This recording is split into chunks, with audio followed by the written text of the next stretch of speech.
ആരുടെ മുന്നിലും തോറ്റുകൊടുക്കാൻ തയ്യാറാകാതെ പോടാ പുല്ലേ എന്ന മട്ടിൽ തലയുയർത്തി നിൽക്കുന്ന ഔട്ട്സ്പോക്കൺ എന്ന് വിശേഷിപ്പിക്കാവുന്ന ഒരേ ഒരു രാഷ്ട്രീയ നേതാവേ കേരളത്തിലുള്ളൂ. അതാണ് പി.സി. ജോർജ്.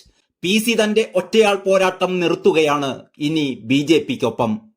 എൽ.ഡി.എഫിനോടും യു.ഡി.എഫിനോടും ഒരേപോലെ യുദ്ധം പ്രഖ്യാപിച്ച പി.സി. ഏറെ നാളായി ബി.ജെ.പിയോട് ചേർന്ന് നിൽക്കുകയായിരുന്നു.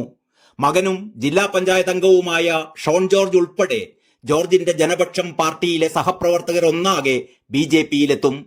പുതിയ സാഹചര്യത്തിൽ പത്തനംതിട്ട ലോക്സഭാ മണ്ഡലത്തിൽ ജോർജ് ബി.ജെ.പി സ്ഥാനാർത്ഥിയായി എത്താനാണ് സാധ്യത. എങ്കിൽ പത്തനംതിട്ടയിലെ പോരാട്ടം തീപ്പാറുമെന്നുറപ്പ്. തൃശൂർ സുരേഷ് ഗോപി ഉറപ്പിച്ച പോലെ പി.സി. ജോർജിന് പത്തനംതിട്ടയും ഉറപ്പിക്കാനാകും. കാരണം ജോർജിന് പകരം ജോർജ് മാത്രമേയുള്ളൂ. കഴിഞ്ഞ നിയമസഭാ തിരഞ്ഞെടുപ്പിലെ തോൽവിക്ക് പലരോടും പകരം വീട്ടാനുണ്ട് ജോർജിന്. കേന്ദ്രത്തിന്റെ നിരോധനം വരുന്നതിനു മുമ്പേ പോപ്പുലർ ഫ്രണ്ടിനോട് യുദ്ധം കുറിച്ചയാളാണ് പി.സി. ജോർജ്. കഴിഞ്ഞ നിയമസഭാ തിരഞ്ഞെടുപ്പിൽ പി.സി. ജോർജിനെ തോൽപ്പിക്കുമെന്ന് പോപ്പുലർ ഫ്രണ്ടുകാർ ആണയിട്ടിരുന്നതാണ്. അങ്ങനെ തന്നെ സംഭവിച്ചു. പ്രചാരണത്തിനിടയിൽ പലപ്പോഴും പി.സിക്കെതിരെ തീവ്ര മുസ്ലിം നിലപാടെടുത്തവർ കൂക്കുവിളി പോലും നടത്തിയിരുന്നു. എനിക്ക് നിന്റെയൊന്നും വോട്ട് വേണ്ടടാ എന്ന് പി.സി. തിരിച്ചടിക്കുകയും ചെയ്തു.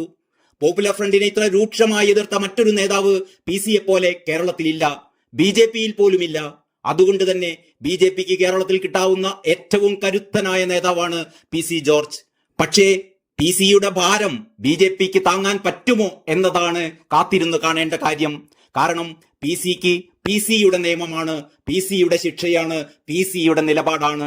ഒരു കാര്യം ബോധ്യപ്പെട്ടാൽ ഒരാളുടെയും സമ്മതത്തിനോ അനുവാദത്തിനോ കാത്തു നിൽക്കാൻ പി.സിക്ക് പറ്റില്ല. അത് വെട്ടി തുറന്ന് പറയും. അത് പലരെയും പൊള്ളിക്കുക തന്നെ ചെയ്യും. കേരളത്തിൽ കൊള്ളക്കാരനാണ് മുഖ്യമന്ത്രിയായിരിക്കുന്നത് എന്നും എൽ.ഡി.എഫും യു.ഡി.എഫും ഒരേ തട്ടിലാണ് പ്രവർത്തിക്കുന്നത് എന്നുമാണ് പി.സി. ജോർജ് ഏറ്റവും ഒടുവിൽ അഭിപ്രായപ്പെട്ടത്. കേരളത്തിലെ എൽ.ഡി.എഫും യു.ഡി.എഫും കണക്കാണ്. ഇവിടെ മനുഷ്യന് ജീവിക്കണമെങ്കിൽ ഇപ്പോൾ പ്രധാനമന്ത്രിയുടെ ഔദാര്യം വേണ്ട സ്ഥിതിയാണ്.